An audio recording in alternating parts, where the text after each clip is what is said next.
Hello, welcome to Still Missing. Without further ado, let's just get into the story.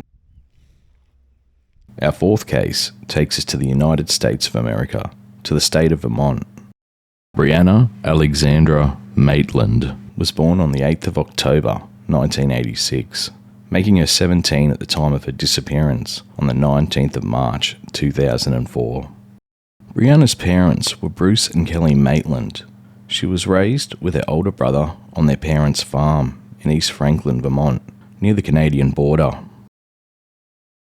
On Brianna's 17th birthday in October of 2003, she decided she wanted to move away from her parents' farm. Her mother, Kelly, stated there was no serious stresses at home, but that Brianna wanted to be more independent and live closer to a group of friends who resided 15 miles away, which is about 24 kilometres, and attend a different high school. Brianna enrolled at her friend's high school, but her living arrangements were unstable, as she had moved in and out of several friends' homes, and by the end of February 2004, Brianna had dropped out of high school and moved in with her childhood friend, Gillian Stout, in Sheldon, Vermont, approximately 20 miles, which is 32 kilometres west of Montgomery. To complete her education, Brianna enrolled in a GED program. 3 weeks prior to her disappearance, Brianna was physically attacked at a party by a female, a former friend, Keely Lacrosse. The motive for the attack was unclear, though Brianna's father, Bruce, later stated he believed it stemmed from jealousy over Brianna's interaction with a male peer at the party. One of her friends at the party claimed that Brianna, despite her martial arts training, Brianna had been extensively trained in jiu-jitsu, refused to fight with Keely, who subsequently hit her in the face several times while Brianna was seated in a truck. The altercation resulted in Brianna suffering a broken nose and concussion. She later filed charges against Keely Lacrosse. The complaint was subsequently dropped 3 weeks after Brianna's disappearance, and Keely was cleared of any involvement in her disappearance. On the morning of Brianna's disappearance, Friday, March 19, 2004, Brianna took an exam to receive her GED. After completing the test, she and her mother, Kelly Maitland, had lunch to celebrate the occasion.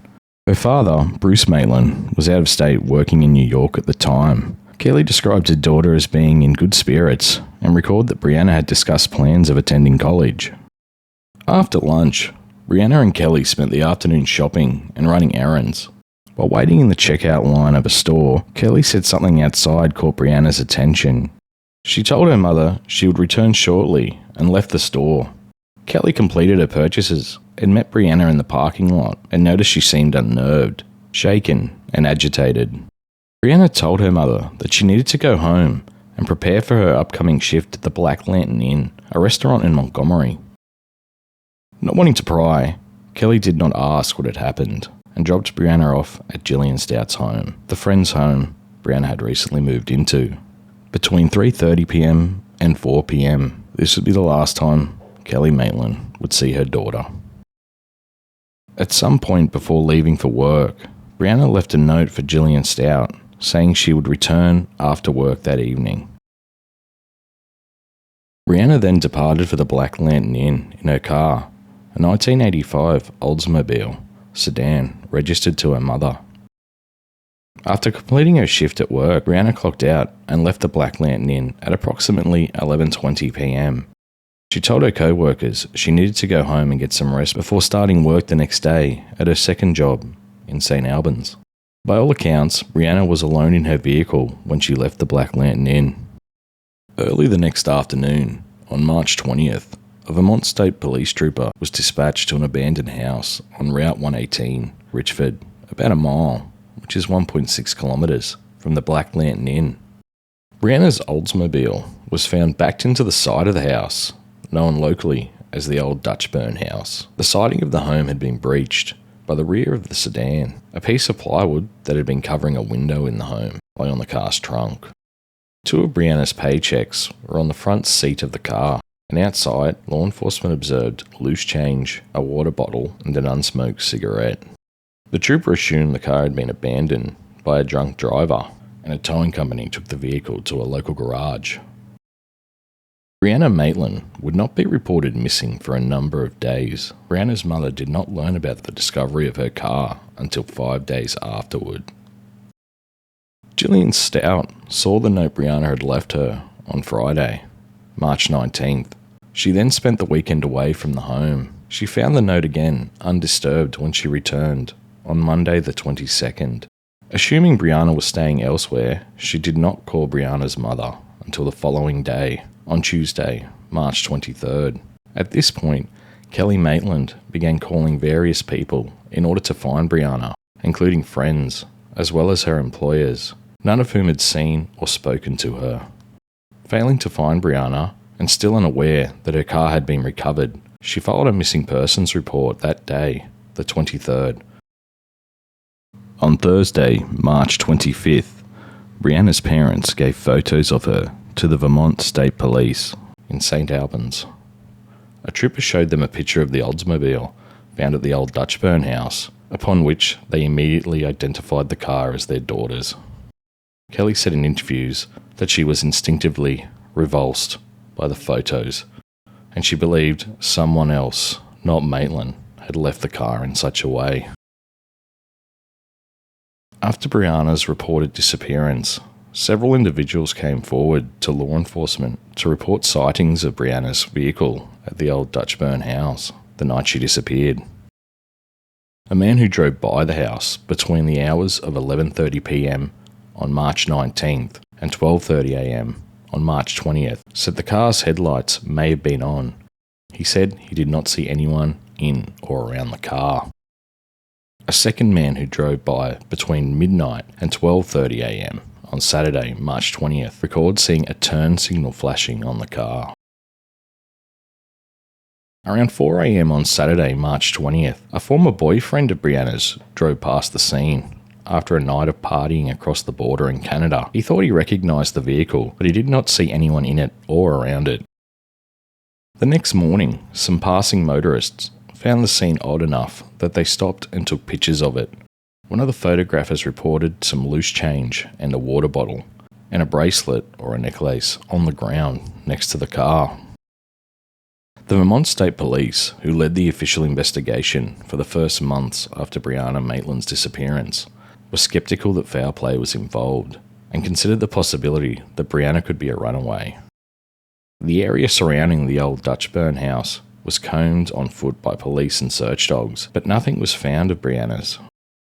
Brianna's vehicle was processed by the State Crime Laboratory for evidence on March 30th, 2004, after the car had been impounded at the local garage for several days. Upon the car's return to the Maitland family, Bruce noted that his daughter's ATM card, glasses, contact lens case, and migraine medication had all been left inside.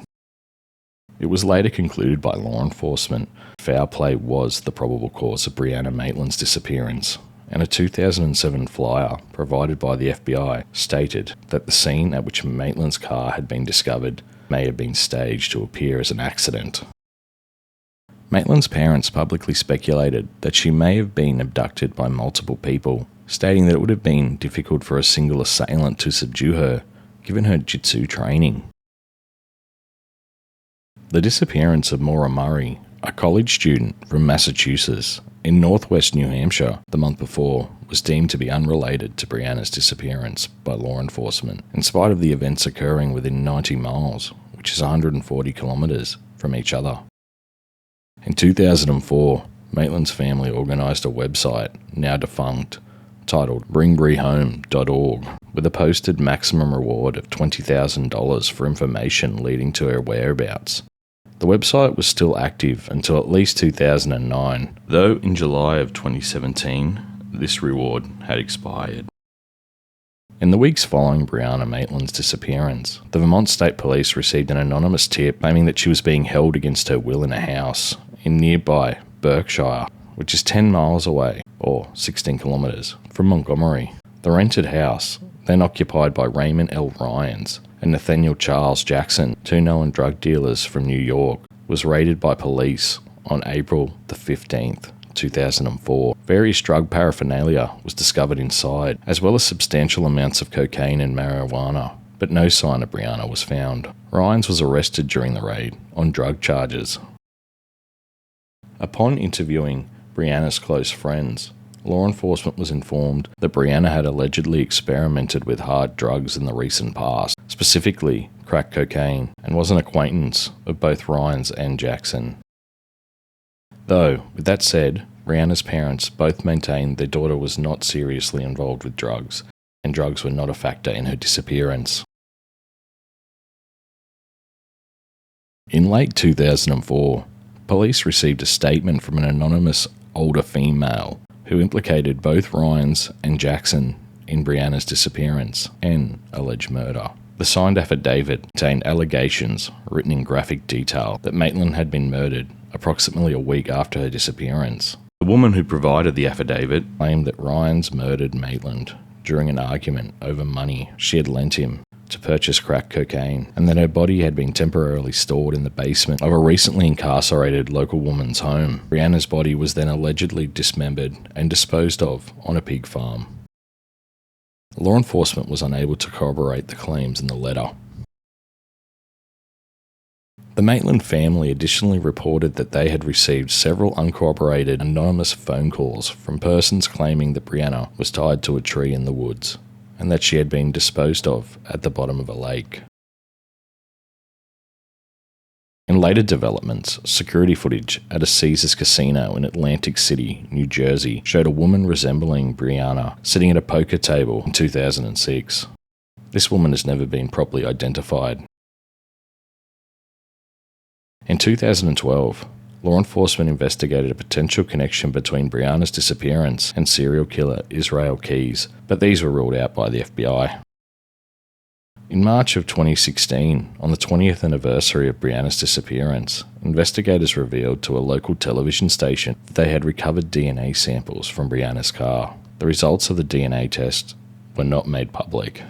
Following on, in March of 2022, the Vermont State Police revealed they had found a match to the DNA sample found in Brianna's car. The identity of the person has not been released, although officials did say it belonged to one of the 11 people they tested previously in connection to Brianna's disappearance. I can only hope with these recent developments in DNA that perhaps in the future there may finally be answers for the many loved ones of Brianna to what happened on that March night of 2004 over 20 years ago. And with those answers, the possibility of returning Brianna's remains to her family. Brianna Maitland was 17 years old at the time of her disappearance. If still alive today, she would be 37 years old. She is a white female. She was 5 foot tall, of a slim build. She had brown hair and hazel eyes. Brianna had a scar on her forehead, near her left eyebrow.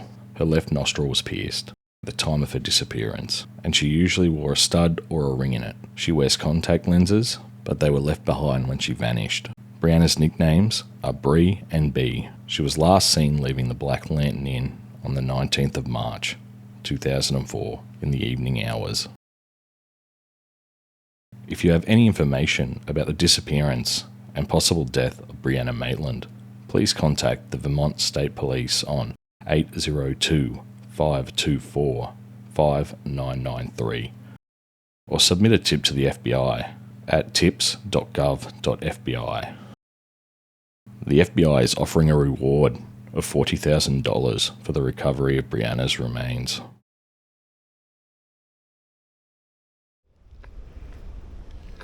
Thank you once again for stopping by and listening to Brianna's story. Like all the other people featured on Still Missing, I'd urge you to do your own searches on the case, especially if you live in Vermont or the New England region. It's important to keep these cases alive in the areas they took place. If you feel so inclined, please feel free to like, subscribe and comment, but please keep any dialogue respectful. Until the next one, stay safe. Thank you.